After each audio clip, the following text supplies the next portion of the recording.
The pump house rocks beneath me with the same rhythm it's had for 6 days now. A gentle sway that would have made me seasick before all this, but now it's just the baseline of existence. The floor is metal grating, cold through my jeans even in the August heat. And below it I can see dark water moving in the space between the pontoons. 16 feet by 12 feet of rusted industrial architecture anchored 200 yards offshore in Lake Whitmore. And it's kept me alive while the world drowned in teeth and screaming. I got here by accident. Pure, dumb, beautiful accident. August the 2nd was a Tuesday, and I was supposed to be inspecting water intake valves for the municipality. My job, my old job, the one that doesn't exist anymore, was maintenance technician for the county water treatment facility. Nobody thinks about water treatment until their tap runs brown, and nobody thinks about the floating pump stations that suck in raw lake water until somebody needs to check if zebra mussels are clogging the intake pipes. That was me. Elias Kern, 31 years old, associate's degree in environmental systems, 6 years of wading through mechanical rooms and climbing into places that smelled like algae and diesel fuel. The pump house sits on 4 massive pontoons filled with foam, connected to shore by a single narrow catwalk made of aluminum decking with pipe railings on either side. 200 yards of wobbling metal over deep water. I hated that walk every single time. The whole structure was built in 1987 according to the plaque near the motor housing, and it looked every year of it. Oxidized white paint peeling off corrugated metal walls, roof panels held down with extra screws someone had added over the years, everything stained with bird shit and lake spray. I'd taken the county truck down to the shore access point around 9 in the morning. The radio was playing something forgettable. Pop music with too much production, the kind that all sounds the same. I remember being annoyed because I'd wanted to hear the news. There'd been something on the previous night about disturbances in Philadelphia and Newark, some kind of violent incident spreading, but details were vague. My ex-wife Vanessa had texted me asking if I'd heard anything, which was unusual because we barely spoke anymore, except about dividing up the camping equipment we'd bought together and never used. The shore access was just a concrete boat ramp with a locked gate and a small gravel lot. I'd parked, grabbed my toolbox and clipboard, unlocked the gate. The catwalk stretched out over the water, swaying slightly in the morning breeze. Lake Whitmore is decent-sized, maybe 4 miles across at the widest point, deep enough for decent bass fishing. The water was green-brown that morning, a little choppy. I could see the pump house sitting out there like a floating shed, its ventilation turbines spinning slowly on the roof. It was halfway across the catwalk when I heard the screaming start on shore. Not close. Maybe a quarter mile away, back toward the main road. High-pitched, terrified screaming that cut through the morning air and made me stop walking. I turned, one hand on the pipe railing, squinting back at the tree line beyond the parking area. The access point was isolated. County property, undeveloped shoreline with thick woods on 3 sides.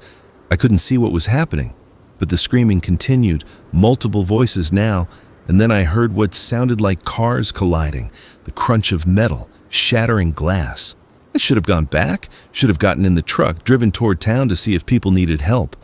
But I stood there on that swaying catwalk like an idiot, frozen by indecision and the sheer wrongness of what I was hearing. The screaming took on a different quality, something beyond fear, beyond pain. Animalistic, wet sounds carried across the water that my brain couldn't categorize. Then I saw them come out of the trees. There were 5 of them. At first I thought they were injured, stumbling down the slope toward the boat ramp, and I actually started walking back because, Jesus, these people needed ambulances, needed help. But they moved wrong, too fast in some ways, too jerky in others, and the sounds they were making weren't words or even normal human vocalizations. One of them, a woman in what looked like hospital scrubs, had blood covering the entire front of her body, and as I watched, she went down on all 4s and kept coming that way, scrambling over the gravel like a dog. Another figure burst from the trees behind them, running, screaming, "Help me! Help!" before 3 more of those things tackled him. I saw it happen from 200 yards away across open water, and I still see it when I close my eyes. The way they fell on him, the way he went from screaming to gurgling to silent in maybe 10 seconds. I ran, turned, and sprinted down that catwalk toward the pump house, my boots clanging on aluminum decking, the whole structure bouncing with my weight. Behind me, I heard splashing. Some of them had gone into the water. I didn't look back, didn't stop, just ran with my toolbox banging against my leg and my heart trying to punch through my ribs. The pump house door was locked with a standard padlock. My hands shook so badly I almost dropped the key, but I got it open, threw myself inside, slammed the door. There was a deadbolt on the interior that I'd never paid attention to before, installed by some previous technician who maybe used the pump house as a break spot. I threw it. Then I dragged the nearest heavy object, a barrel of oil-absorbent material, against the door for good measure. That's when I finally looked back through one of the small windows. 4 of them had made it onto the catwalk. They were coming, moving in that horrible jerky sprint, and I realized with crystal clarity that I had trapped myself. The pump house had one door. No boat, no way off, except back down that catwalk, and they were between me and shore. I watched them come, pressing my face against the grimy glass, breathing in harsh gasps. The catwalk bounced violently under their weight. One of them, a man in a business suit, tie flapping, face gray and wrong, tripped on the uneven decking and went sideways into the railing. The railing held. He scrambled back up and kept coming. They reached the door and started throwing themselves against it. The whole pump house shuddered with the impacts. Bang, bang, bang. The corrugated metal walls amplified every hit, turning the interior into a drum that was trying to split my skull. I backed away from the door, into the center of the space, surrounded by machinery and the smell of oil and old water. The motor that drove the main pump was silent. I hadn't started it yet. The intake pipes ran down through the floor, grating into the water below, and I could hear the lake slapping against the pontoons. They didn't stop. For hours they threw themselves at that door, at the walls, and the sounds they made were worse than the impacts, moaning, hissing, something between a growl and a gargle. Sometimes they'd go quiet for a few minutes and I'd think maybe they'd left. Then the banging would start again with renewed fury. I tried my cell phone. No service.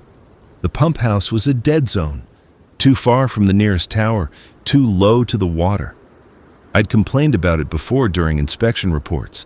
No one had cared enough to install a signal booster for a structure that only got visited twice a month. As the sun started to set that first night, I finally looked around and took stock of where I was. Really looked for the first time at what I had to work with. The pump house interior was divided into 2 areas. The main section where I stood had the pump motor, an industrial electric unit about the size of a refrigerator, along with the control panel, electrical boxes, and various pipes running in organized chaos along the walls and ceiling. The floor was that metal grating I mentioned, letting me see straight down into the dark water sloshing between the pontoons. In the back corner was a small secondary room, maybe 6 feet by 8 feet, that housed the backup generator and fuel storage.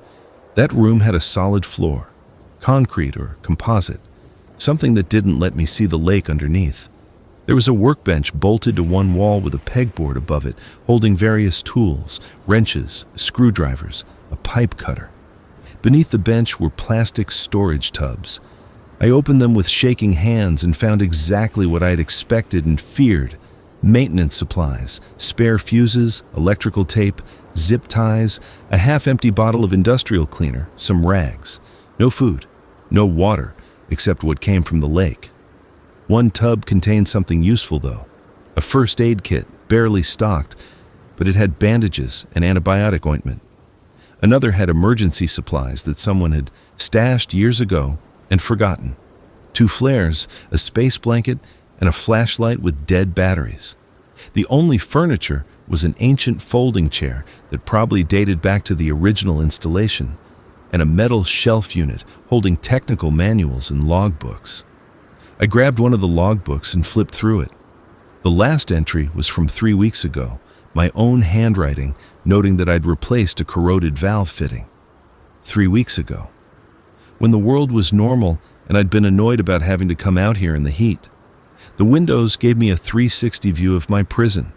There were 4 of them, one on each wall, each about 2 feet square with wire-reinforced glass that hadn't been cleaned in probably a decade. Through the encrusted grime, I could see the lake in all directions, and as darkness fell, I could see the shore lights of Millbrook Point to the east and the distant glow of Edgewood to the west. Both towns were burning. I could see the orange flicker of fires, multiple locations, and as full night came, I heard sounds carrying across the water that made me sink down onto that folding chair and put my head in my hands. Gunshots, lots of them, screaming, car alarms, and underneath it all, a sound like wind through trees, but constant, unchanging, thousands of those things, making their wet, hungry noises. The ones outside my door had gone quiet around midnight. I crept to the window and looked down at the catwalk in the moonlight. They were still there, 4 of them, sitting or standing on the aluminum decking, swaying slightly with the structure's movement. Waiting. I didn't sleep that first night. Couldn't. I sat on the grating floor with my back against the pump motor housing and watched the dark water move below me and tried to process that my life had ended. That everyone's lives had ended. The radio in my truck would have answers, news, something. But the truck might as well have been on Mars. When dawn came on August 3rd, I was still alive, but I had no food and no water, and 4 of those things camped outside my only exit. The thirst hit me first. By mid-morning, I was desperately thirsty, my tongue feeling thick, my head starting to pound. The lake was right there, endless water, but it was raw lake water full of algae and bacteria, and God knew what else. I'd spent 6 years maintaining systems designed specifically to make this water safe to drink, and here I was, floating in it with no way to treat it. I searched every corner of the pump house again, more carefully this time. In the generator room, I found a coffee can full of old bolts and a plastic water bottle, empty. In one of the tool drawers, I found individually wrapped alcohol prep pads from the first aid kit that had been stored loose. 6 of them. That was it. The sun climbed higher, and the pump house became an oven. The metal walls and roof turned it into a solar cooker, and with no ventilation running, the fans required power I didn't dare turn on. The temperature inside must have climbed past 100 degrees. I stripped down to my t-shirt and sat as still as possible, but sweat poured off me, making the thirst worse. By noon, I was staring at the lake water through the floor grating and seriously considering just drinking it. People survived on questionable water all the time, right? Diarrhea was survivable, dehydration wasn't. Then, I remembered the fuel. The backup generator ran on diesel, and there was a 50-gallon drum of it in the generator room. But diesel wasn't going to help me unless I stood up fast enough to make my head spin, unless I could use it to boil water. I found a metal paint can on the shelf, empty and relatively clean.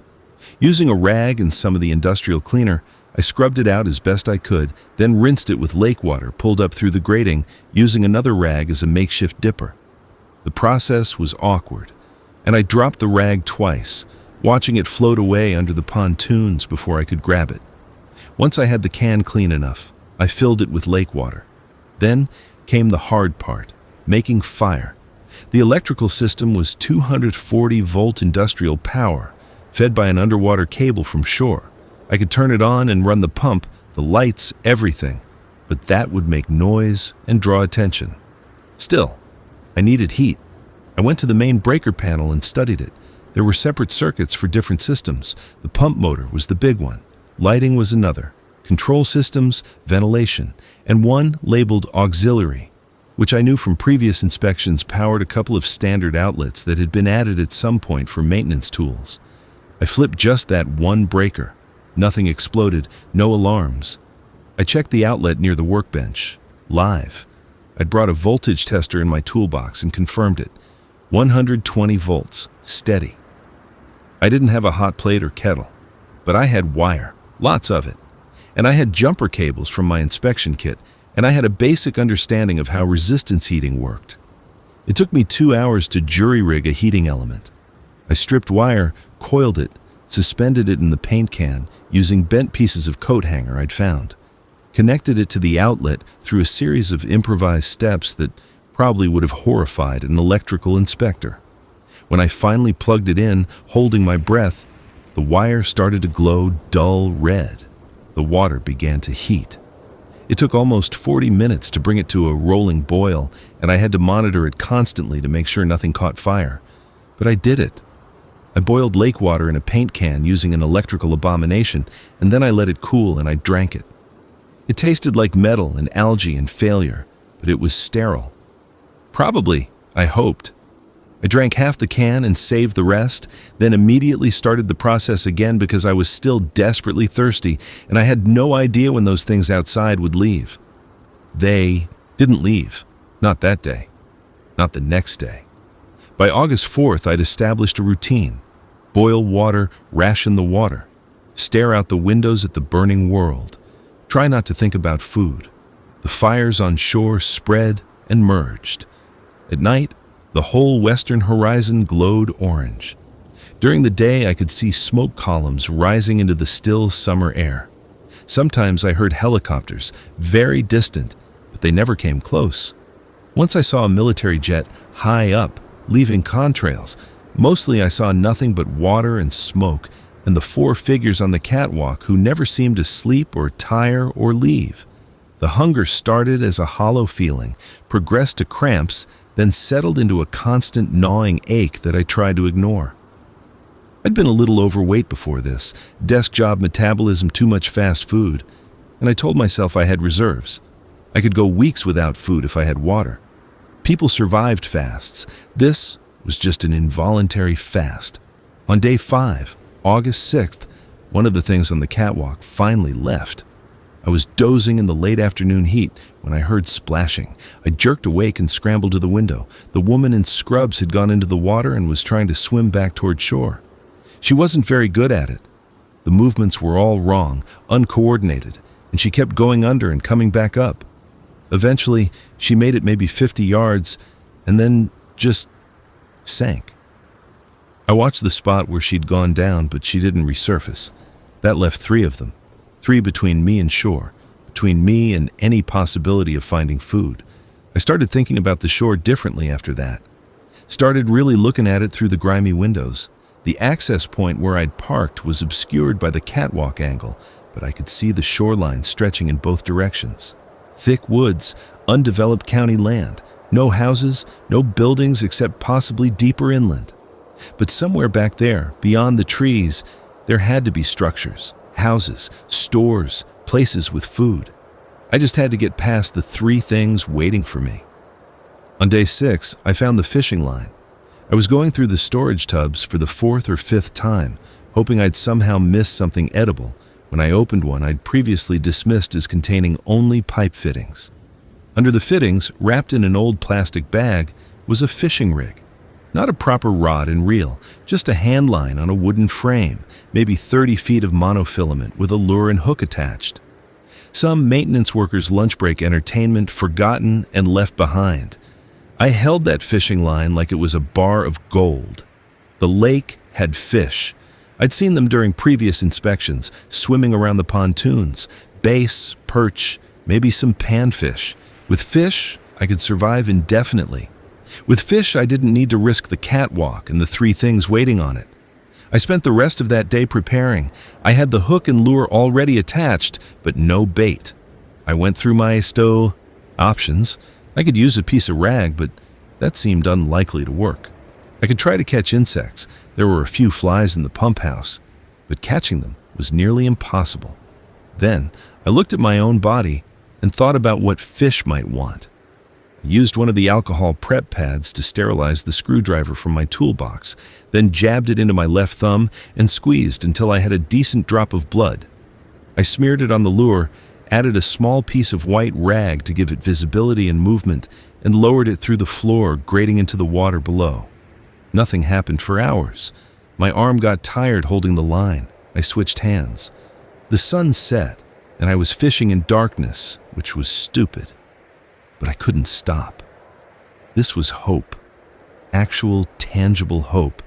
And I needed it more than I needed sense. Around midnight, I felt a bump on the line. Every muscle in my body tensed. I waited, barely breathing, and felt another bump. Then the line went taut and pulled, and I yanked up hard the way I'd seen people do in fishing videos I'd barely paid attention to before.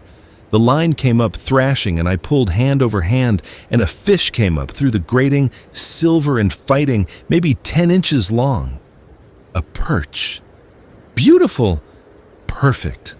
I grabbed it, felt it slap wetly against my palms, and in my excitement, I fumbled it. The fish bounced off my knee and slipped between the grating, and I lunged for it, but it hit the water and was gone. I'd had food in my hands for maybe 5 seconds. I sat there on the grating and shook, and I didn't know if I was laughing or crying or both. Then, I wiped the blood from my thumb onto the lure again and lowered the line back down, because what else was I going to do? I caught another fish around 3 in the morning, smaller this time, maybe 7 inches. When I pulled it up, I grabbed it and held on despite it struggling, and I didn't let go until it stopped moving. I'd never killed anything bigger than an insect before. The fish's eye stared at me, glassy and accusing, and I stared back and thought about how hunger changes everything. I had no way to cook it properly. The heating element I'd made for boiling water wasn't suitable for cooking fish. I briefly considered eating it raw. Sushi existed after all, but the parasites in raw freshwater fish could kill me just as surely as starvation, just slower and more painful. I ended up using the paint can method again. Cleaned the can as best I could, filled it with just enough water to cover the fish, and boiled the whole thing. What I ended up with was the most unappetizing fish soup imaginable. Cloudy water with bits of overcooked fish floating in it, still containing bones and scales because I had no proper way to prepare it. I ate it anyway, drank the broth, picked through the fish meat with my fingers, sorted out the bones by feel, and spat them onto the floor. It was the best meal of my life. The protein hit my system like a drug. Within an hour, I felt clearer, stronger, more capable. I could do this. I could survive. Over the next week, I refined my fishing technique. I learned the best times to fish. Early morning and evening seemed most productive. I learned to be patient, to not strike too early when I felt a nibble. I caught perch mostly, occasionally a small bass. Never anything huge, but enough. I figured out how to gut the fish using a screwdriver, working over the edge of the grating so the waste fell into the lake below. I found I could boil fish more efficiently if I cut it into smaller pieces first. The 3 things on the catwalk became part of the landscape. They'd sit or stand or pace, sometimes falling into the water and climbing back out, sometimes making their awful noises.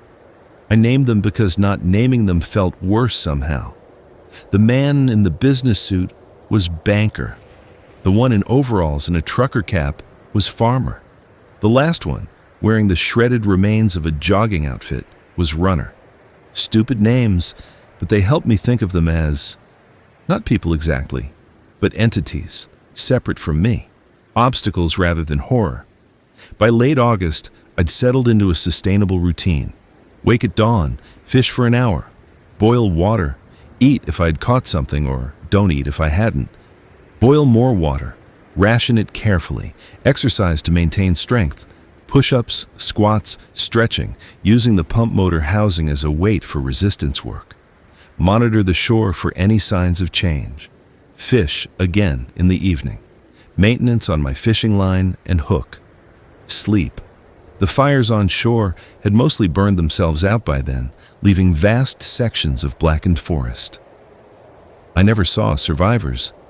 Occasionally, I saw movement, individual figures or groups moving through the distant trees, but I had no way to know if they were living or dead, infected or immune, or whatever the distinction was.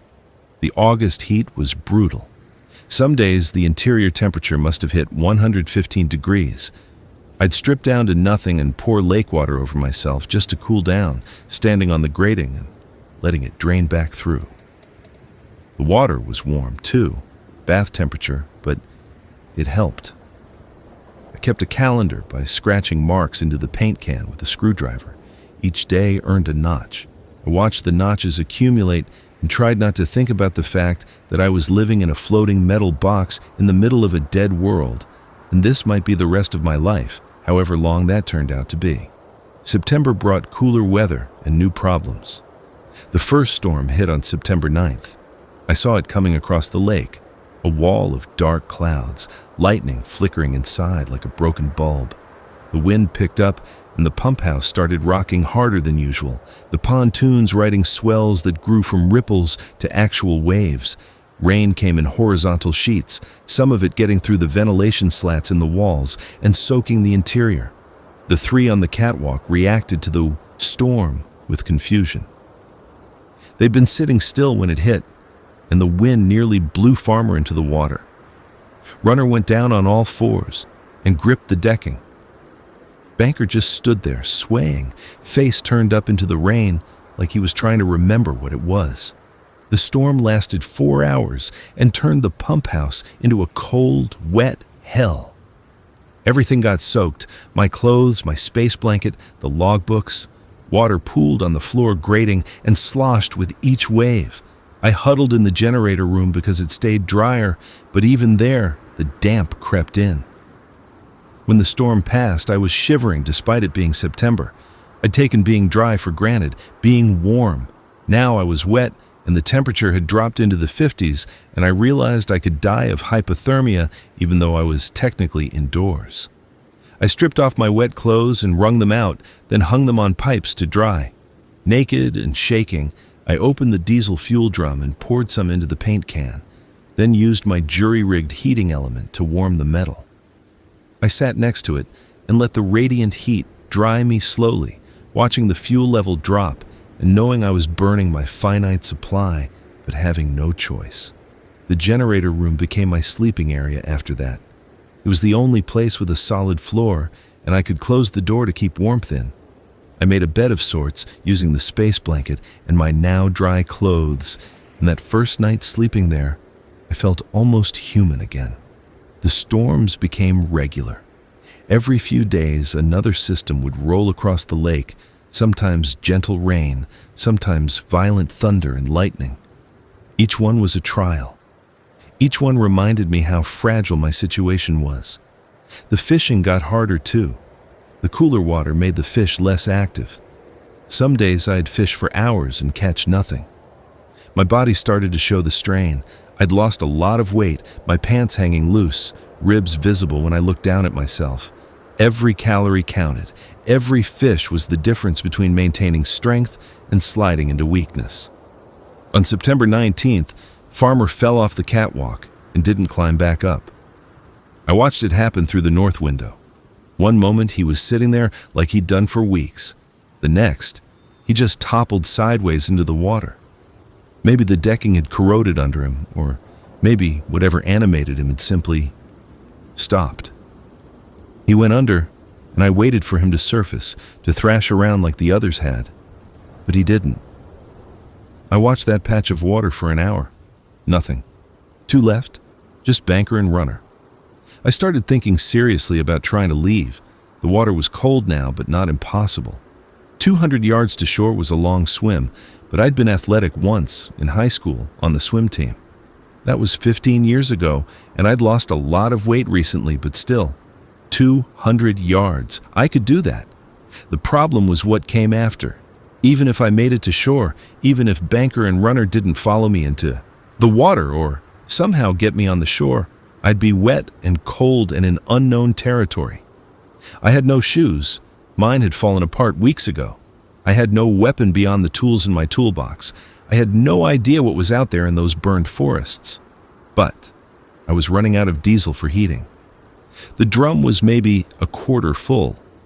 Once it was gone, I'd have no way to stay warm through the coming winter, no way to heat water when the air temperature dropped below freezing and the lake iced over. I spent days weighing the options. Stay and probably freeze to death. Go and possibly get torn apart or drown or die of exposure in the woods. Neither option was good. Then, on September 24th, something changed. I was fishing in the early morning when I heard an engine. At first, I thought I was hallucinating. The isolation did things to my brain sometimes, made me hear voices or music that wasn't there. But this sound persisted, a motor, distant but real, coming from the northeast. I dropped the fishing line and scrambled to the east window. Nothing visible yet. The sound grew louder. Definitely a boat engine, and getting closer. A small aluminum fishing boat came around the far point, maybe half a mile away. 2 figures in it, moving slowly, carefully. They were checking the shoreline, pausing every so often, and I realized they were searching for something, supplies, survivors, whatever was left. I ran to grab the flares from the emergency tub. My hands shook as I dug them out. 2 road flares, old and probably unreliable, but they were all I had. I went back to the window and watched the boat getting closer. They were maybe a quarter mile away now, moving parallel to the shore. I could wait for them to get closer, or I could signal now and risk them not seeing. If they didn't see me, they'd motor away, and I might never get another chance. But if I signaled too early and they were the wrong kind of people, bandits, raiders, whatever humans became in the apocalypse, I'd be advertising my position. The boat turned slightly toward deeper water, heading in my general direction, but not specifically toward the pump house. Now or never. I went outside. I'd thought about this moment before, but never seriously planned it. Opening that door, stepping onto the catwalk. Banker and Runner were both there, Banker near the door, and Runner about halfway down the catwalk toward shore. The door opened outward, and I shoved it hard, slamming it into Banker and knocking him sideways. He stumbled but didn't fall. I didn't give him time to recover. I struck the first flare against the rough edge of the doorframe, and it sputtered, sparked, and caught with a burst of red flame and chemical smoke. I held it high, waving it back and forth, screaming across the water. "Hey, over here! Help!" My voice cracked from disuse. I hadn't spoken out loud in weeks, only muttered to myself occasionally, and the shout came out raw and desperate. Banker grabbed at me, his hands caught my shirt, and I twisted away, nearly dropping the flare. Runner was coming back down the catwalk toward me with that horrible jerking sprint. The boat was turning. I saw one of the figures stand up, pointing. "Please, I'm here!" Runner hit me like a linebacker, slamming into my side and driving me against the pump house wall. The flare fell from my hand and clattered onto the catwalk decking, still burning. I got my hands up and shoved Runner's face away from my throat. His breath smelled like sewage and rot. His teeth snapped an inch from my nose. Banker grabbed my leg and pulled. I went down hard on the decking, skull bouncing off metal, vision sparking.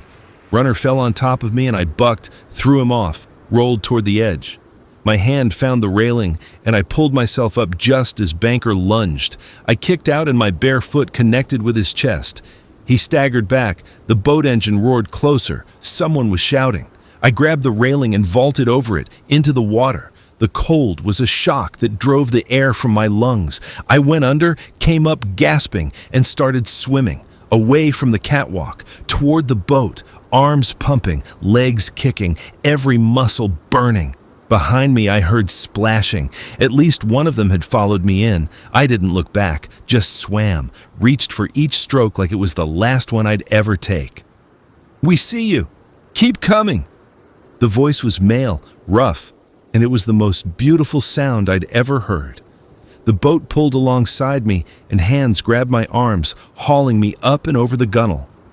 I flopped into the bottom of the boat like a landed fish, coughing up lake water, shaking violently.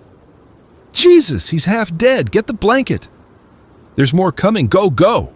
The engine roared and we accelerated away. I rolled onto my back and looked up at my rescuers. 2 men, both middle-aged, both carrying rifles.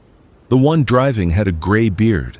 The other, younger but weathered, was wrapping a wool blanket around me. "You were in that pump house?" Beard asked, glancing back at me while steering.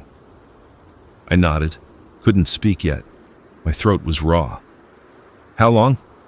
I held up fingers. 5, then 2 more, then 4 more.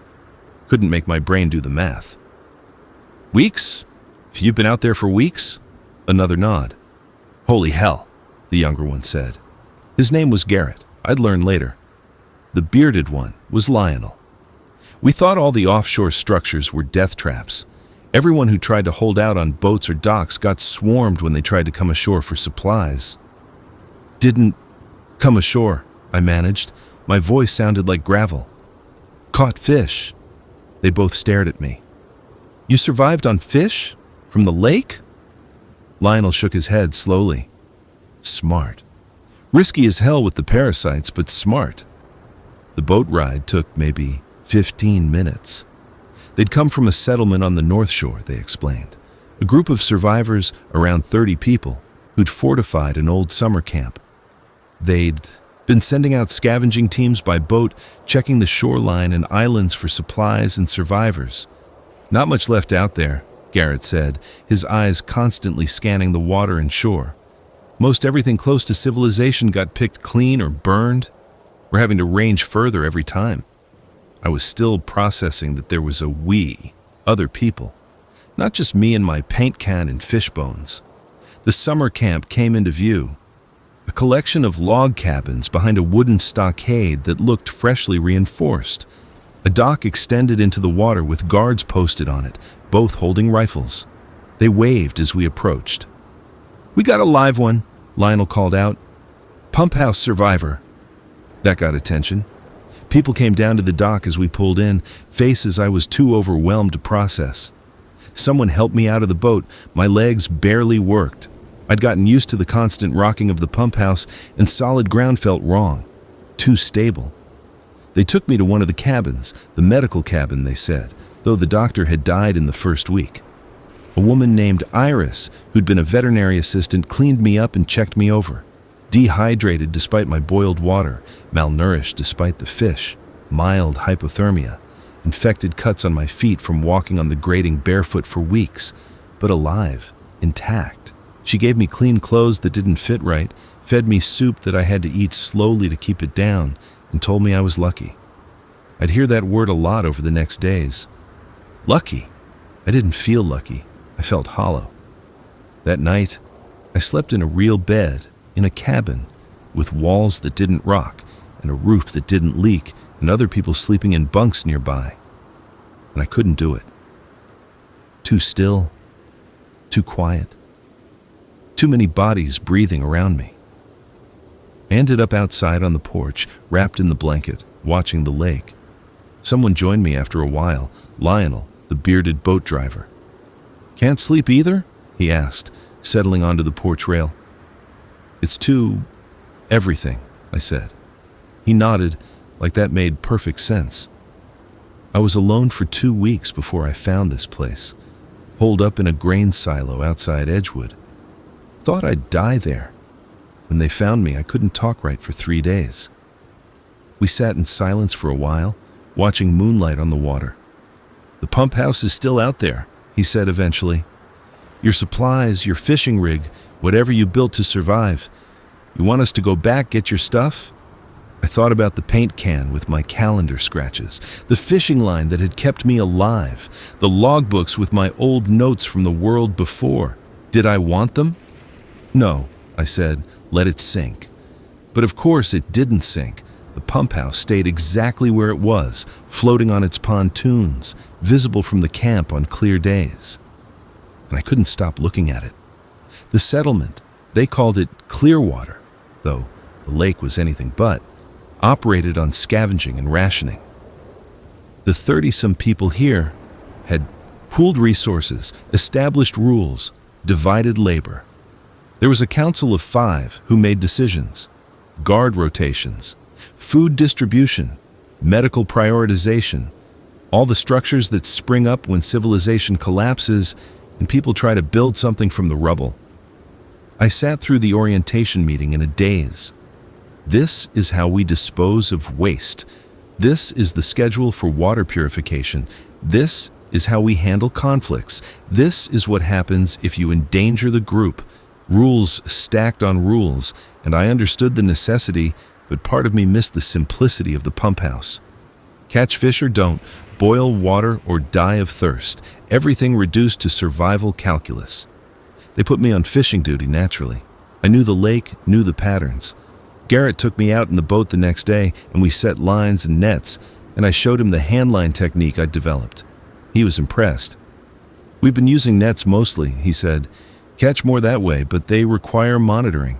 Your method is more passive. Could set up multiple lines, check them on rotation." We talked about fish, just fish, safe topic. He didn't ask about the pump house, and I didn't volunteer. But as we worked, I found myself telling him anyway. About the first days, the thirst, the heating element. The moment I caught that first perch and dropped it. He listened without interrupting, and when I finished, he said, "You did good, man. A lot of people would have panicked. Tried to swim for it right away or given up. You used your head." "I got lucky," I said, echoing what everyone kept telling me. "Sure, but luck doesn't catch fish, doesn't jury-rig a water heater. That was skill. Maybe, or maybe it was just stubbornness. Refusing to die because the alternative was unacceptable." Over the next week, I learned about the settlement situation. The 30 people here were what remained from an original group of over 100 who'd fled Edgewood in the first days. The camp had seemed like a good refuge, isolated, defensible, near water. But supplies from the camp itself had run out fast. The scavenging missions were ranging further each time, with diminishing returns. "There's an old grocery distribution center about 8 miles north," Lionel explained during a council meeting I was invited to observe. "Warehouse-style place. We scouted it last month but didn't have the manpower to properly clear it. Too many of those things around it." "How many?" asked Drea, the council member who handled security. "We counted at least 40 in the immediate area. Could be more inside." "40 we can handle if we plan it right," said Malcolm, another council member. He was ex-military, carried himself with the kind of confidence that came from training rather than bravado. "The question is whether the risk justifies the potential reward." "We're running low on everything," Iris said quietly. She was on the council too, representing medical needs. Antibiotics, pain, medication, bandages. Even if the warehouse is picked over, there might be something. They debated for an hour. I sat in the corner and listened and realized this was my life now. Group decisions, consensus building, the politics of survival. At the end, they voted to send a team. 8 people, 2 vehicles, a day trip. They'd leave at dawn, scout the warehouse, and if it looked viable, they'd attempt entry and extraction. "We need experienced people," Drea said, looking around the room. Her eyes landed on me. "Elias, you've been here a week. Feel ready to contribute?" Every head turned. I felt the weight of their expectations, their assessment. I was the pump house survivor, the guy who'd lived alone on the lake for nearly 2 months, clearly resourceful, clearly capable. "I've never fought them," I said. "I avoided them." "That's a skill too," Malcolm said. "We don't need heroes. We need people who can think and follow orders and not panic." "Can you do that?" Drea asked. I thought about banker and runner grabbing at me on the catwalk, the terror, the swimming. Could I face that again by choice? "Yes," I heard myself say. The team assembled at dawn. Malcolm led it, with Drea as second. There was Garrett, a woman named Simone, who'd been a paramedic before, 2 brothers named Kent and Dallas, who were both built like linebackers, a quiet older man named Raymond, and me. 8 of us in 2 pickup trucks that had been modified with mesh screens over the windows and reinforced bumpers. We drove north on back roads, moving slowly, watching for obstacles, and infected. The land was eerily empty. Burned sections where the fires had reached, abandoned cars, some with bodies still inside. We passed through a small town, maybe 200 people before, that was now just silent buildings and broken windows. "They migrate," Malcolm explained from the driver's seat. "The infected. They move in packs, following sound or movement. An area can be clear one day and swarming the next." "Where do they go?" I asked. He shrugged. "Who knows? There's a theory they're drawn to population centers, lingering instinct from when they were human. But we've seen them in the middle of nowhere too. No pattern that makes sense."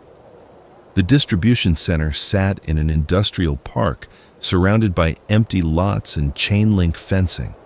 It was a massive concrete box, maybe 300 feet on each side, with loading docks on two sides and a small office section on the front.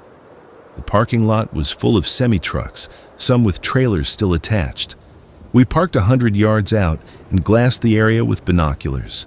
Movement around the building, individual infected, wandering aimlessly. I counted 12 visible. "More than last time," Drea muttered. "They're gathering here."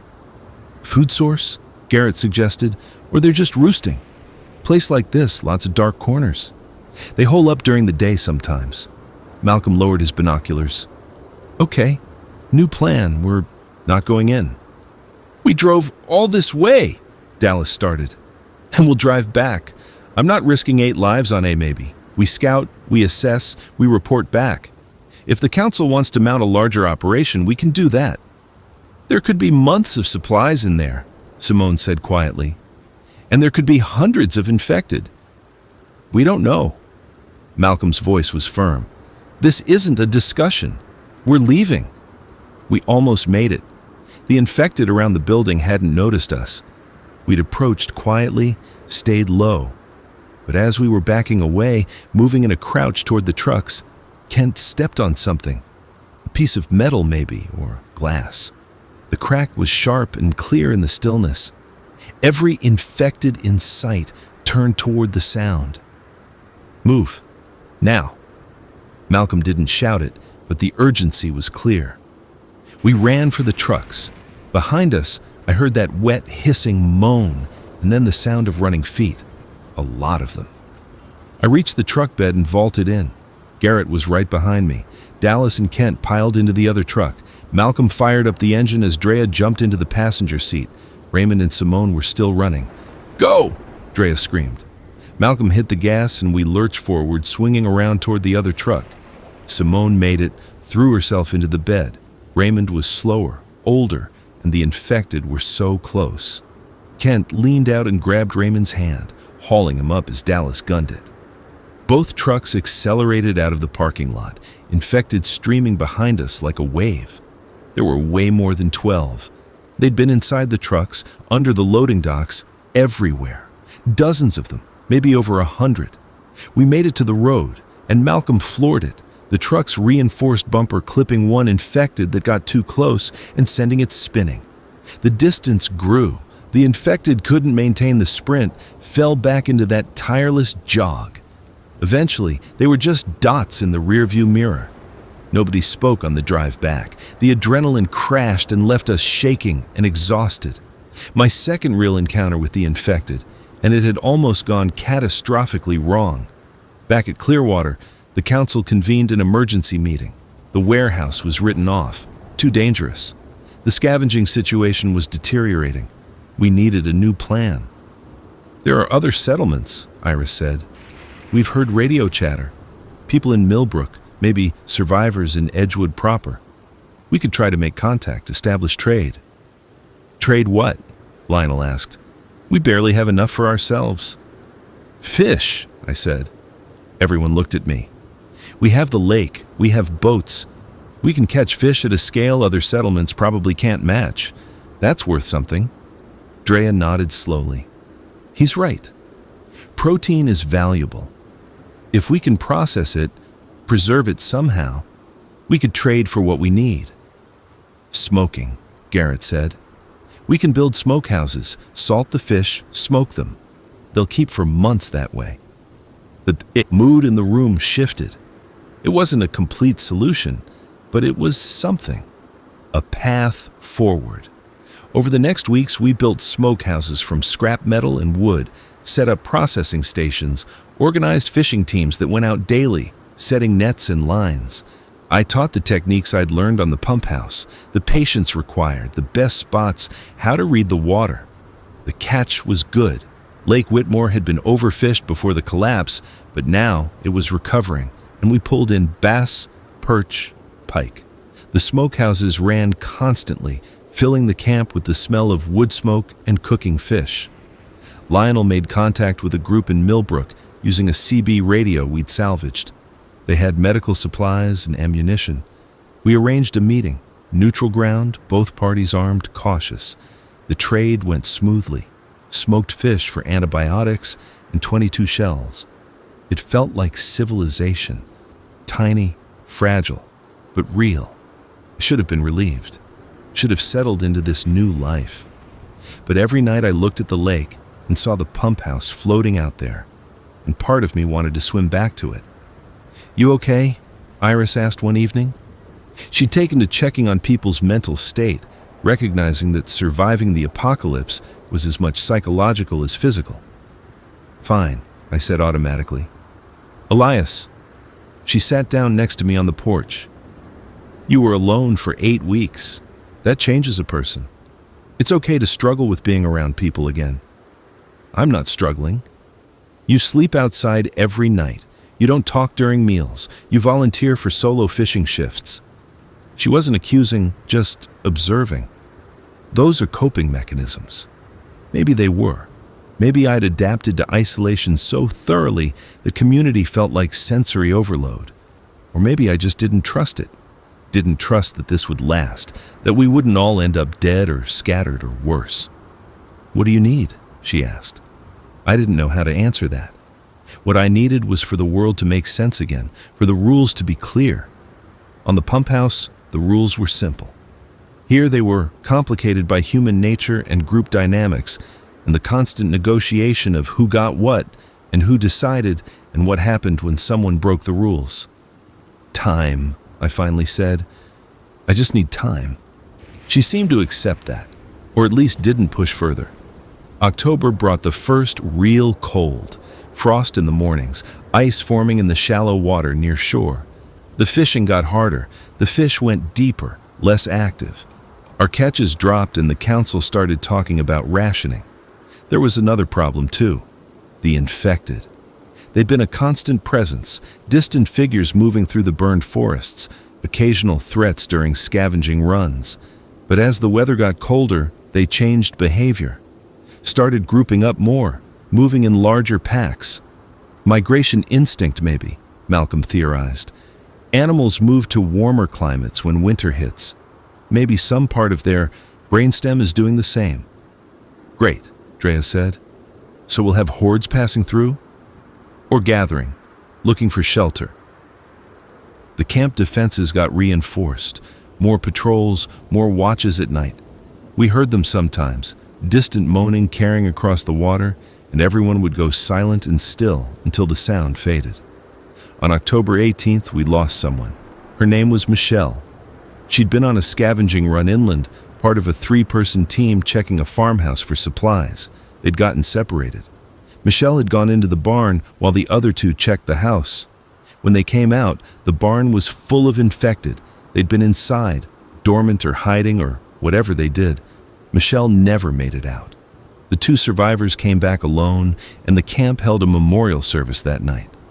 We didn't have a body to bury, just memories and grief. I barely knew Michelle. She'd been quiet, kept to herself. A librarian before, someone had said. We'd exchanged maybe 10 words total. But her death hit the camp hard, and I realized we were all barely holding it together. One death could cascade into panic. Drea gave a speech about vigilance and caution and honoring Michelle by surviving. It was what needed to be said. People nodded and cried and went back to their cabins and tried to sleep. I couldn't. Went down to the dock instead and sat with my feet in the water, cold as it was, and stared at the pump house. Garrett found me there around midnight. "You want to go back?" he said. Not a question. "No," I said, but it was a lie and we both knew it. It's easier out there, alone. No one to worry about but yourself. It's not about easy. Then what? I struggled to articulate it. The pump house had been hell, hungry, cold, isolated, terrified. But it had also been pure. My survival depended entirely on my choices. No one to disappoint, no one to mourn, no complicated social structures or moral calculations about who deserved the last can of food. Out there, I knew the cost of every decision, I finally said. Here it's all chaos. Someone dies because they went into a barn and the infected happened to be there. No logic, no control. There never was control, Garrett said gently. The pump house felt that way because you survived it. You're assigning meaning to randomness. You got lucky. Michelle got unlucky. Neither of you earned what happened. He was probably right. But understanding something intellectually doesn't change how it feels. Come on, he said. It's freezing. Let's get inside. We went back to the cabins and I tried to sleep and failed. And in the morning I volunteered for the early fishing shift because at least on the water I could breathe. The winter continued its slow arrival. November brought snow, light at first, but then heavier. The lake hadn't frozen yet, but it would soon. We had maybe a month before ice made boat travel impossible. The council debated what to do. We had enough smoked fish to last through winter if we rationed carefully. We had firewood stockpiled. Medical supplies were low but manageable. The real question was whether we could make it to spring without another supply run. The Millbrook group has offered to share their greenhouse harvest, Lionel reported, but they want ammunition in exchange and we can't spare much. What about the other camp? Simone asked. The one at Silver Lake? I haven't been able to reach them on the radio for 2 weeks, Drea said. Could be equipment failure. Could be they're gone. Or they're rationing power, Malcolm suggested, only turning the radio on at scheduled times. We should send a delegation, Iris proposed. See if they're all right. See if trade is possible. Silver Lake is 15 miles overland, Drea pointed out, through potentially hostile territory in winter conditions. That's a huge risk. The debate continued, but my attention drifted. Through the cabin window I could see the lake, gray and choppy under cloudy skies. The pump house was visible as a distant speck. Someone was saying my name. Elias has wilderness experience, and he's proven capable under pressure. I focused back on the meeting. They were all looking at me again. Sorry, what? The Silver Lake delegation, Malcolm said. We're thinking 4 people, overland route, 5-day trip including travel. We need someone who can handle isolation and stress. You interested? Part of me wanted to say no, stay at Clearwater where it was relatively safe, where the routines were established. But a larger part wanted to move, to do something, to not spend another day staring at the pump house and remembering. I'll go, I said. The delegation ended up being me, Malcolm, a woman named Harper, who'd been a park ranger before, and Kent, one of the brothers from the warehouse scouting trip. We packed light, carrying rifles and sidearms, sleeping bags, dried fish, and water purification tablets. The route would take us through forest and along old logging roads, avoiding population centers. We left on November 10th, with the whole camp watching. It felt ceremonial, significant. 4 people walking into the unknown, while 30 others stayed behind. I wondered if we'd make it back. The first day was uneventful. We moved carefully through burned forest, ash still covering the ground in places despite the snow. The silence was profound. No birds, no animals, nothing. Just our footsteps crunching through snow and ice. We camped that night in an abandoned ranger station, taking turns on watch. My shift was midnight to 3 a.m., sitting in the dark with my rifle across my lap, listening to every small sound and trying to determine if it was wind or something worse. Nothing came. The night passed. We moved on. Day 2 brought our first encounter with infected. We'd been following a logging road when Harper spotted movement ahead, a group of maybe 8 spread out across the road, moving in the same direction we were going. Could go around, Kent whispered. Takes us an extra 2 miles through rougher terrain, Malcolm said, and there could be more in the trees. We take them, Harper said. She was calm, confident. 8 is manageable. We've done worse. We set up an ambush, found positions with good sight lines and cover, waited for them to get close enough. Malcolm gave the signal and we opened fire. It was efficient and brutal. The infected didn't take cover, didn't retreat. They just turned toward the gunfire and charged, and we put them down. 8 shots, 8 bodies. We didn't check them closely, just kept moving. That became the pattern. We'd encounter small groups, deal with them quickly, press on. The infected were everywhere but scattered, solitary or in pairs mostly. Manageable. On day 3, the weather turned bad. Heavy snow, wind that cut through our layers. Visibility dropped to maybe 50 feet. We pushed through it because stopping meant losing time and daylight, but it was miserable. My feet went numb despite 2 pairs of socks. Harper developed a cough that sounded worrying. We found shelter in a hunting cabin just before nightfall. A single room with a wood stove and rodent-chewed furniture. Malcolm got a fire going while Kent and I cleared snow from around the cabin and checked for threats. The warmth of the stove was heaven. 2 more days, Malcolm said, studying the map by firelight. If the weather holds and we don't hit complications. Big ifs, Harper said, then coughed wetly into her sleeve. You okay? I'll manage. But she looked pale. That night the infected found us. I was on watch again, sitting by the window, when I heard movement outside, slow, shambling. I woke the others silently, hand signals only. We'd drilled for this. Everyone grabbed weapons and took positions. They came out of the storm like ghosts. I counted at least 20, maybe more. Too many for the 4 of us. They surrounded the cabin, pressed against the walls, testing the door and windows. We can't fight through that many, Kent whispered. We don't fight, Malcolm said. We wait. They don't have the brains to lay siege. Eventually they'll wander off. So we waited. Hours of listening to them moan and scratch and throw themselves against the walls. The cabin was sturdy enough to hold, but every impact made me flinch. Harper's cough got worse. The fire burned down, and we didn't dare add more wood. The smoke from the chimney had probably drawn them in the first place. Dawn came, eventually. Gray light through the window. The sounds outside had diminished but not stopped. Malcolm risked a look. Still, maybe a dozen of them. But they're spread out more, losing focus. We make a break for it, I asked. Not yet.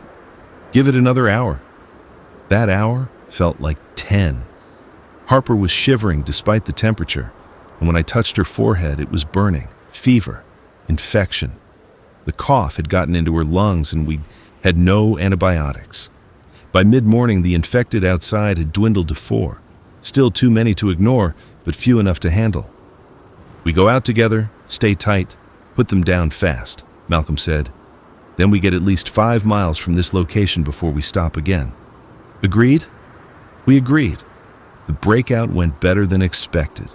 The infected were sluggish in the cold, slower to react. We formed a diamond formation with Harper in the middle and fought our way clear, then ran. Harper struggled to keep pace, her breathing labored, but Kent supported her, and we made it to the road and kept moving. 5 miles became 6, became 8. We were behind schedule but alive. Found another cabin as darkness fell, this one empty and cold but secure. Harper's condition worsened through the night. She was delirious by morning, barely conscious.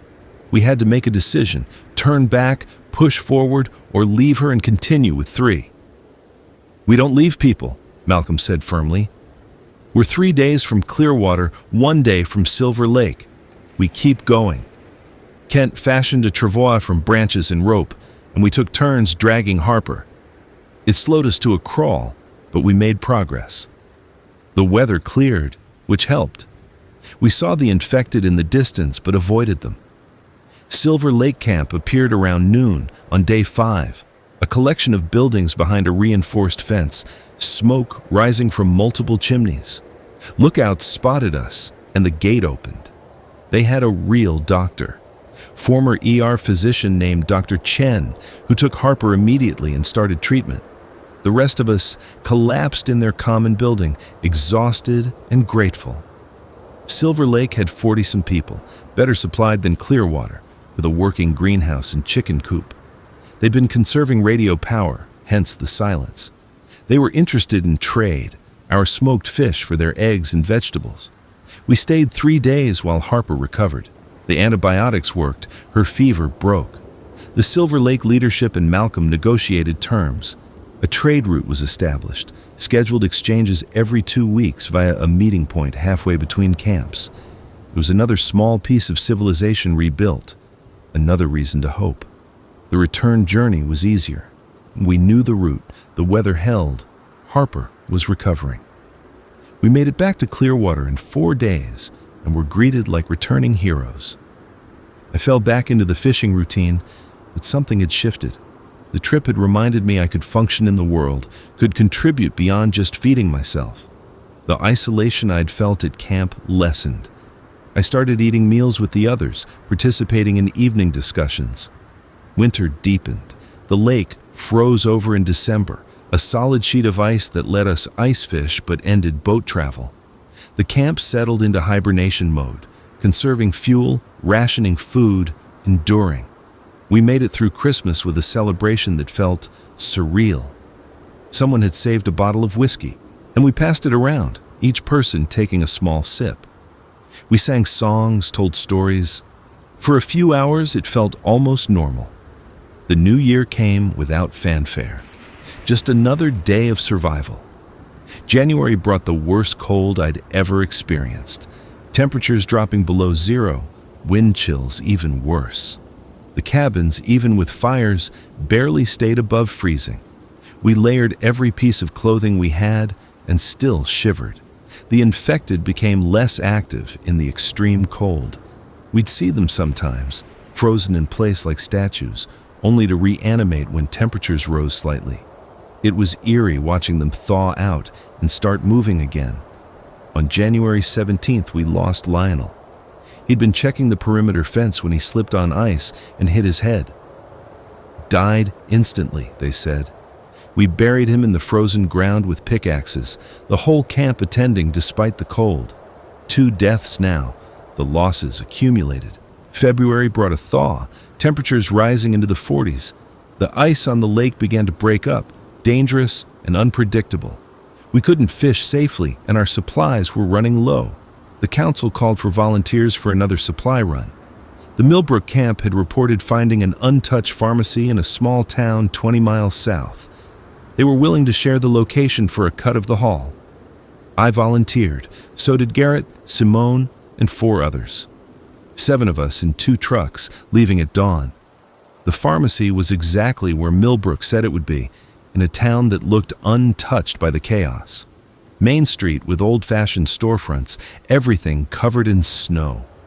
It was wrong somehow, too pristine, and my instincts screamed trap. "Careful," I said as we parked. "This feels off." Garrett nodded. Agreed. Standard approach, 2 on watch, 5 to clear and load. We moved in. The pharmacy door was locked, but Simone had bolt cutters. Inside it was dark and cold, and we used flashlights, sweeping the aisles. The shelves were full. Not just full, untouched. Bottles of antibiotics, painkillers, insulin, everything. It was more than we could carry, more than we'd seen in one place since the collapse. "Why hasn't this been looted?" Simone whispered.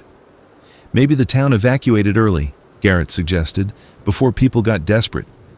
We started loading bags with the most critical medications. I was reaching for a bottle of amoxicillin when I heard the sound. Clicking, rhythmic, rapid, coming from the back room. "Everyone out," I said. "Now." The clicking got louder, multiple sources, and then they came, not regular infected. These were different, faster, more coordinated. They moved on all 4s sometimes, scuttling like insects. Their skin was mottled gray and black, and the sounds they made were that horrible clicking rather than moaning. "Run!" We ran, dropped the bags, forgot the haul, just ran for the trucks. The things poured out of the pharmacy and the surrounding buildings, dozens of them. They'd been waiting, dormant, and we'd triggered them. One of our people, a man named Fletcher, went down. The things swarmed him, and we couldn't stop, couldn't help. Garrett was screaming for everyone to get in the trucks. Simone was firing her rifle, trying to give us cover. I reached the truck bed and turned to help pull people in. Saw Simone still firing, backing toward us. One of the creatures leaped and caught her leg, pulling her down. She screamed, and I jumped down and grabbed her arms, pulling against the thing's strength. Garrett appeared beside me, and together we hauled her up. The creature held on, climbing up her body, and Garrett just put his pistol against its head and fired. We threw Simone into the truck bed and piled in after her as the driver floored it. The creatures chased us for half a mile, keeping pace at speeds no human could match, before finally falling back. We'd lost Fletcher. Simone's leg was torn open, bleeding badly. The medical supplies we'd come for were left behind. Total failure. The drive back was silent, except for Simone's labored breathing. We made it to Clearwater, and Iris did what she could, but the wound was bad. Simone developed a fever that night. She died 3 days later. Infection, sepsis. We had antibiotics, but not the right ones, not enough. The council held an emergency meeting. No more supply runs. We'd survive on what we had, or we wouldn't survive at all. The vote was unanimous. Spring came slowly. March brought warming temperatures, and the ice fully broke up. We could fish again, catch boats again. The smoked fish reserves were almost gone, and we needed to rebuild them. I went out with Garrett on one of the first fishing trips of the season. The lake was choppy, cold. We set nets and worked in comfortable silence. "You ever think about leaving?" he asked eventually. "The camp?" "Yeah, just striking out on your own, finding some isolated place and living there." I thought about the pump house, still out there, still floating. "Sometimes," I admitted, "but I'm still here." "Why?" "Because being alone is easier, but it's not living, it's just surviving." I wasn't sure I believed that fully, but I wanted to. "We need each other, even when it's hard." He nodded slowly. "Simone used to say that. She said we're only human when we're together." We finished the nets and headed back as the sun set. The camp lights were visible on shore, smoke rising from chimneys. 30 people trying to build something that mattered. I thought about Fletcher and Simone and Michelle and Lionel. The costs of community. Then I thought about all the people who'd survived because we shared resources and knowledge and labor. Maybe it balanced out. Maybe it didn't. But we kept trying. April brought better weather and better fishing. We made contact with 2 more survivor groups and established trade networks. Seeds were planted in the greenhouse for summer crops. Children, there were 3 in camp now, started having lessons again, a makeshift school. The infected were still out there, still dangerous. We lost someone in May when a scavenging team got ambushed, but we kept going. On June 1st, I woke up and realized I'd survived a full year since the pump house. 10 months at Clearwater. I was thinner, harder, different than before, but alive. That evening, I sat on the dock and watched the sunset paint the lake orange and gold. The pump house was barely visible in the distance, and I realized I hadn't looked at it in weeks, hadn't needed to. Garrett joined me, as he often did. "Thinking about anything specific?" he asked. "Just that I'm still here. That's something." "Yeah," I said. "It really is." We sat together as the light faded and the first stars appeared, and somewhere in the distance an owl called out, "Hunting." Life persisting, the world healing in small ways. I'd survived isolation and integration, winter and hunger and loss. The apocalypse hadn't ended, but I'd found a way to live in it. That was enough. But of course, nothing stays stable forever. July brought a heat wave that killed 2 of the elderly survivors and put massive stress on our water purification systems. The lake level dropped, exposing mud flats that stank in the heat. Fish became harder to catch, their behavior changing with the warmer water. Then, on July 15th, a boat appeared on the horizon. Not one of ours. Not from Millbrook or Silver Lake or any group we knew. It was bigger than our fishing boats, maybe a 30-foot cruiser, and it was moving fast toward our dock. The alarm went up. Everyone to positions, rifles ready. Drea stood at the end of the dock as the boat approached, her posture tense. "That's close enough," she called out when they were 50 yards out. The boat slowed. I could see 4 people on board, all armed. The one at the helm, a woman with short dark hair and a scar across her cheek, called back. "We're looking for sanctuary. We've been on the water for 2 weeks, running from something big." "What kind of something?" Drea demanded. "A horde, biggest I've ever seen. Thousands of them, moving south along the interstate. They hit our settlement, overran it in hours. We barely got out." A murmur went through the defenders on shore. Thousands. We dealt with dozens, maybe 100 in the worst encounters. But thousands?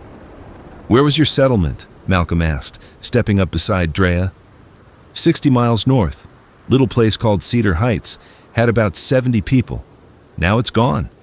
The council convened quickly. Let these people land or turn them away. 4 more mouths to feed, but also 4 more defenders and potentially valuable information. They voted to allow a temporary landing, with the newcomers disarmed and watched closely. The boat docked and the 4 came ashore. The scarred woman who introduced herself as Captain Reeves, she'd been Coast Guard before. 2 men named Aaron and Dimitri, and a teenage girl who gave her name as Paige. They looked rough, exhausted, sunburned, dehydrated. Iris took them to get water and food while the council questioned Reeves. "The horde came from the north," she explained, pointing at the map spread on the council table. "Following the highway corridor. We'd seen groups of 100 or so before, but this was different. They were organized somehow, moving with purpose." "Infected don't organize," Malcolm said skeptically. "These did. Or something was directing them. I don't know the mechanism, but I know what I saw. They came through in waves, overwhelming our defenses through sheer numbers." "How many casualties?" Iris asked quietly. "At least 50. Anyone who couldn't get to the boats fast enough." Reeves's jaw tightened. "We watched them fall from the water. Couldn't do anything." "And you've been running since?" "Yeah, heading south trying to find somewhere defensible. We heard radio chatter about settlements on the lakes and came to investigate." Drea exchanged looks with Malcolm. "You're asking to join us?" "I'm asking for a chance to rest and resupply. After that, we'll see. But if that horde is still moving south, you're in its path. You need to know." The council debated long into the night. I sat in on it, along with Garrett and a few others. The question wasn't whether to believe Reeves. Her story was too specific, too consistent with the radio silence we'd been experiencing from northern settlements. The question was what to do about it. "We can't evacuate," Lionel's replacement on the council, a woman named Terry, said. "We've built everything here, the smokehouses, the greenhouse, the defenses. We abandoned that, and we're back to square one." "Better square one than dead," Harper countered. She'd recovered from her infection, but still tired easily. "We don't know the horde is coming here," Drea said. "It could turn east, west, could break up. They don't exactly follow predictable patterns." "They followed the highway," Reeves interjected. "Highway 41 runs right past the lake, 3 miles west of here.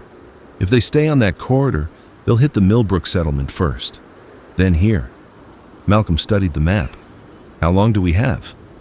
"At the speed they were moving, week, maybe 2. Then we prepare," he said decisively.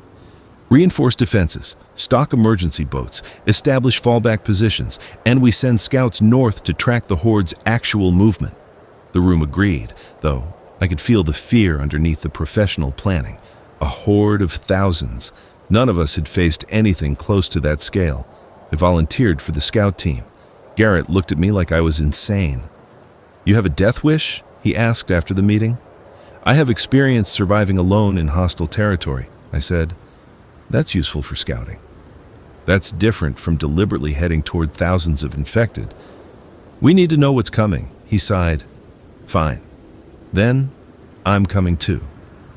The scout team ended, up being 4 of us: me, Garrett, Reeves, who insisted on going despite just arriving, and Aaron from her group. We'd take one of the faster boats up the lake, then go overland to intercept Highway 41 north of Millbrook. We left the next morning, carrying minimal gear and maximum ammunition. The boat ride took us to the northern tip of the lake, where we beached and covered the boat with branches and brush. Then we hiked inland. The forest here was less burned, more intact. We moved quietly, watching for both infected and signs of the horde's passage. 2 miles in, we found the first evidence. Trees stripped of bark where thousands of bodies had scraped against them, the ground torn up by countless feet.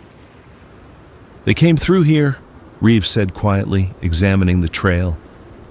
"Maybe 3 days ago." We followed the trail north, parallel to it but staying in cover. The destruction was immense. Every structure in the horde's path was damaged or destroyed, abandoned vehicles pushed aside or trampled over. We reached the highway around noon the next day and found a vantage point on a hilltop overlooking it. Through binoculars, we could see the tail end of the horde, still moving south. Reeves hadn't exaggerated. There were thousands of them, stretching down the highway as far as I could see. They moved in a loose mass, no perfect formation but a clear direction. The sound carried even at this distance.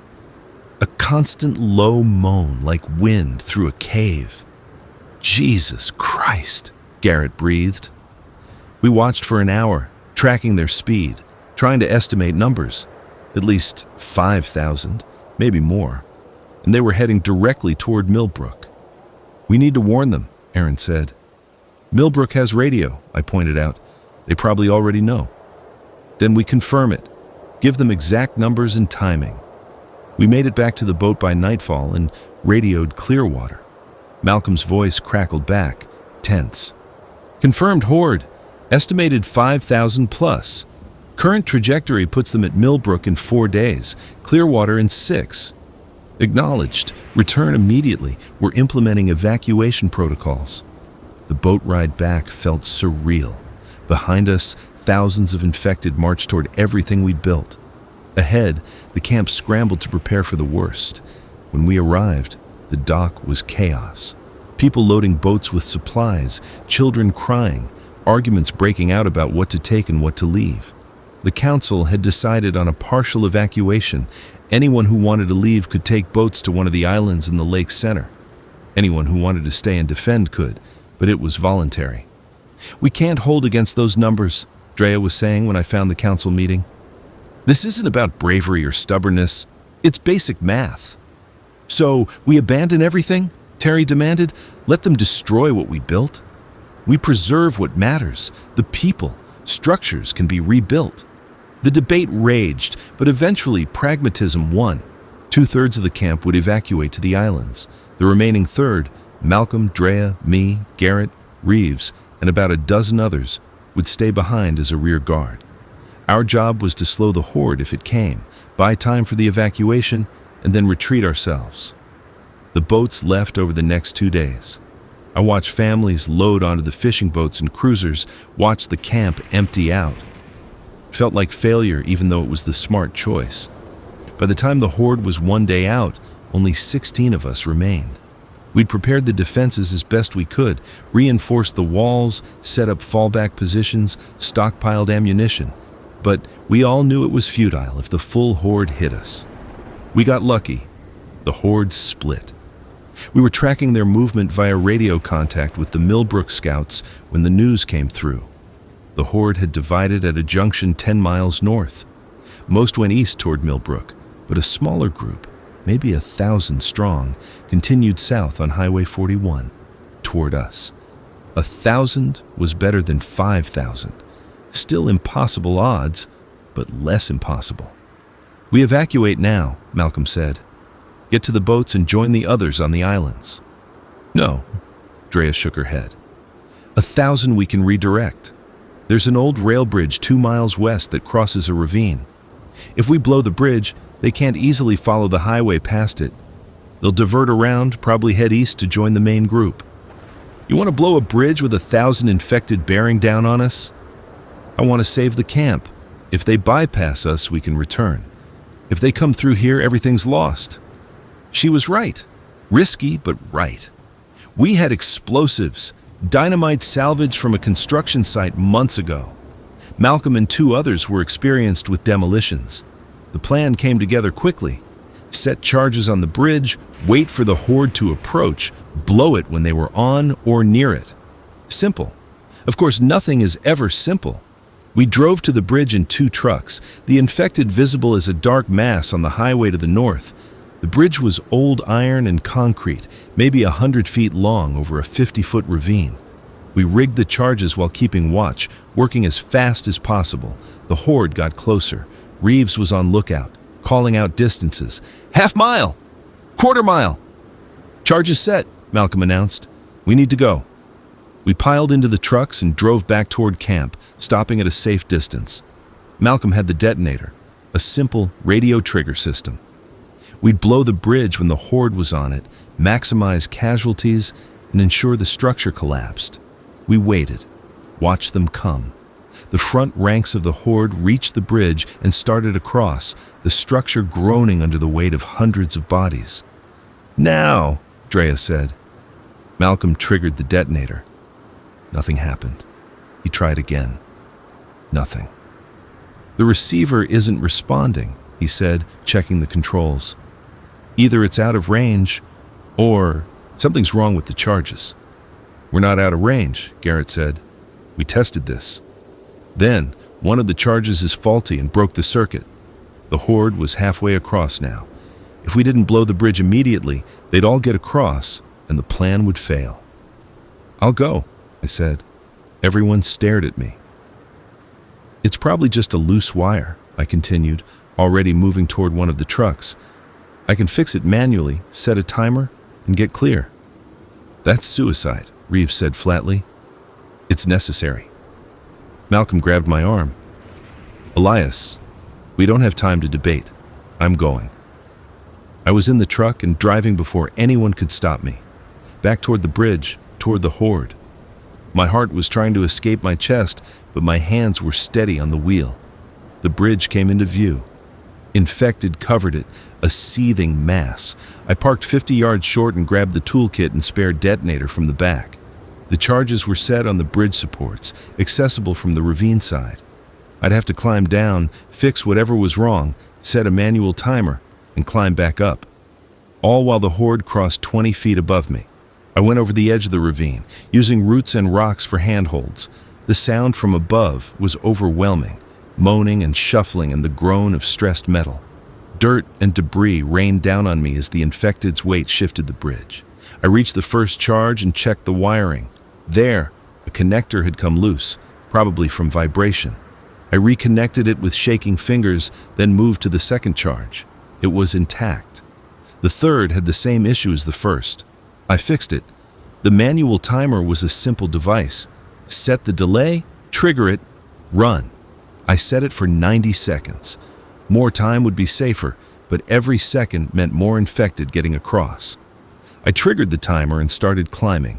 The ravine wall was loose dirt and crumbling rock. My fingers dug in, seeking purchase. Above me, the bridge groaned louder. I was halfway up when I heard a crack, and the whole structure shifted. Infected started falling into the ravine, tumbling past me.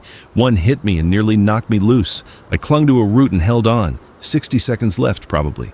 I kept climbing, reached the ravine edge and pulled myself over. The truck was right there. I ran for it, engine still running, and threw myself into the driver's seat. 30 seconds. I floored it, tires spitting gravel. The bridge was behind me, and I watched it in the rearview mirror. Counted down in my head. The explosion was beautiful and terrible. The charges blew simultaneously, cutting the bridge supports. The entire structure dropped into the ravine, taking hundreds of infected with it. The sound was thunder and screaming metal, and then silence. I stopped the truck and looked back. The bridge was gone. The ravine was filled with wreckage and bodies, and on the far side, the rest of the horde milled around, confused, unable to cross. They'd have to detour miles east to find another crossing. By the time they did, they'd likely merge with the main group heading toward Millbrook. We'd saved Clearwater.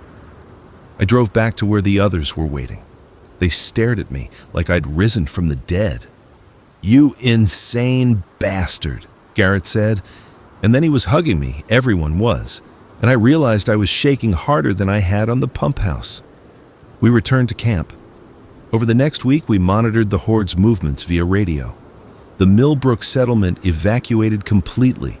They didn't have defendable positions, and the full force of 5,000 infected would have annihilated them. The horde overran the empty settlement, spent a few days there, then moved on south.